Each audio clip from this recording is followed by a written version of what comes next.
अच्छा जी, पहली बात तो ये जो बर्ड देख रहे हैं ना, इसको कोयल कहते हैं। और ये जो कू की आवाज़ निकाल रहा है ना जी, ये निकाल रहा है।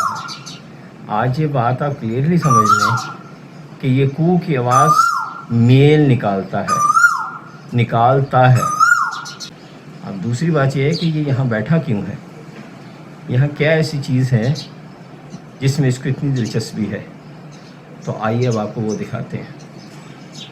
तो ये यहाँ आ रहा है जनाब इस चीज़ के लिए।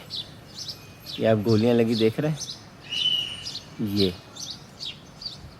ये है कड़ी पत्ता। तो कोयल को वो चीज़ पता है जो कई सदियों से इंसान को पता था, लेकिन अब हम आके भूल गए हैं कि ये जो कड़ी पत्ता है ये सुपर फूड है, ये मेडिसिनल प्लांट है।